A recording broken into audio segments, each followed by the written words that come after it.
Quand vous arrivez sur Canva, il suffit simplement de créer un compte, c'est totalement gratuit.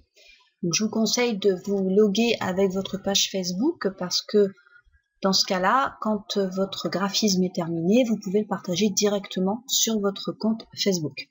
Sinon, vous vous connectez avec un email et votre mot de passe. Et une fois que le compte est créé, vous revenez ici, vous vous loguez et ensuite vous arrivez sur cette page.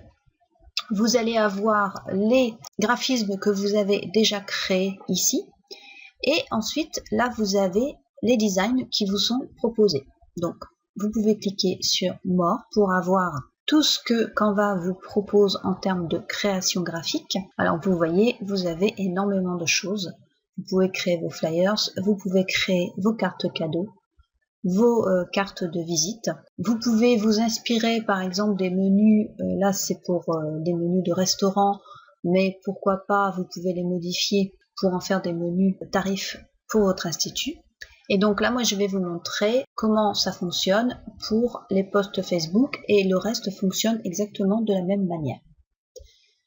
Voilà, donc ici vous avez les différents graphismes, vous en avez des gratuits. Et si vous en avez des payants, en général, ça n'excède pas les 1 $. Et donc, vous choisissez le graphisme qui vous plaît. Et à partir de là, vous allez pouvoir modifier beaucoup de choses. Donc, par exemple, on imagine que vous voulez envoyer des résolutions à votre cliente. On va prendre celui-ci.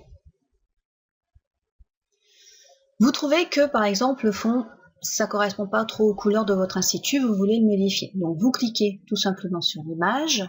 Ici, vous avez la couleur de fond que vous pouvez modifier. Voilà. Ici, c'est écrit en anglais. Nous, on va vouloir donc le mettre en français. Donc, vous cliquez dessus.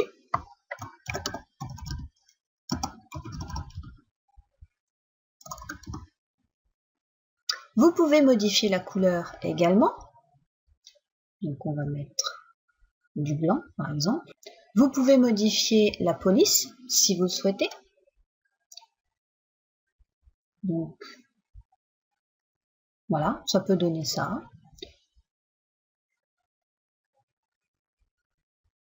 Vous pouvez agrandir également.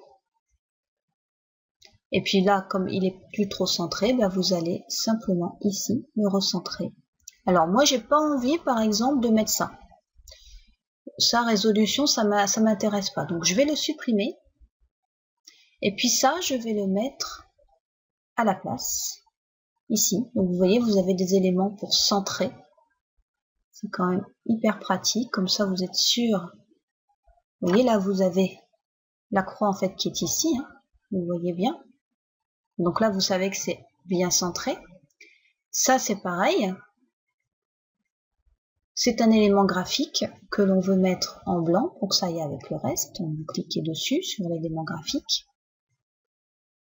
Alors, vous allez voir que certains n'ont pas forcément la possibilité de tout bouger comme ça, comme par exemple, celui-ci, ça peut être une image. Vous voyez, l'arrière ici, c'est une image.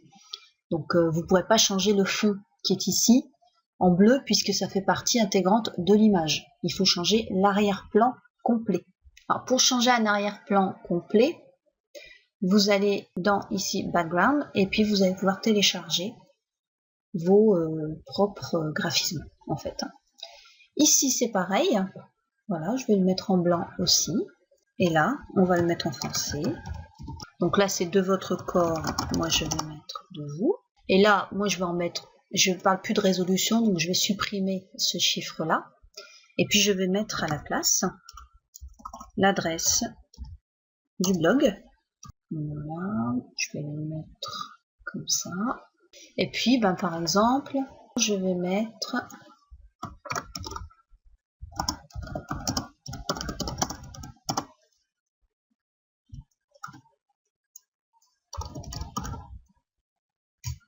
et ça, je vais donc le supprimer, j'en ai plus besoin. Voilà, et je vais le centrer à ce niveau-là. Vous le téléchargez en image, alors soit pour le web, soit en haute qualité, on va le mettre en haut. Et donc ici, vous allez rechercher votre photo et l'éditer.